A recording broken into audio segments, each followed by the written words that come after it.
Hi hello അസ്സാം വലൈക്കും. Hi friends, എൻ്റെ ചാനൽ ആദ്യമായിട്ട് കാണുന്നവരാണെങ്കിൽ പ്ലീസ് സബ്സ്ക്രൈബ് ചെയ്ത് ഷെയർ ചെയ്ത് ലൈക്ക് ചെയ്ത് സപ്പോർട്ട് ചെയ്യണേ.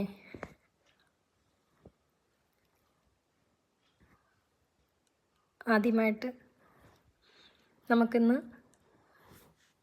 ചേമ്പ് പുഴുങ്ങിയതുണ്ടാക്കിയാലോ. എല്ലാവർക്കും ചേമ്പ് പുഴുങ്ങിയത് ഇഷ്ടപ്പെടണമെന്നുണ്ടാകത്തില്ല.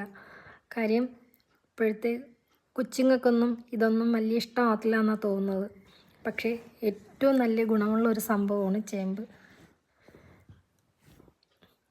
അതും ഉള്ളിയും മുളകും പുളിയൊക്കെ ഇട്ട് ഞരടി ഇതുപോലെ ഉണ്ടാക്കിയിട്ട് കഴിക്കണം. ഭയങ്കര ടേസ്റ്റാണ്. അതിൻ്റെ കൂടെ കട്ടൻ ചായ. ഇവിടെ ഞാൻ മാത്രമേ കഴിക്കത്തുള്ളൂ കേട്ടോ. പക്ഷെ ഭയങ്കര ടേസ്റ്റാണ്, എല്ലാവർക്കും ഇഷ്ടമാണിത്. ചൂടോടെ ഉണ്ടാക്കണം കഴിക്കാൻ. Thank you all.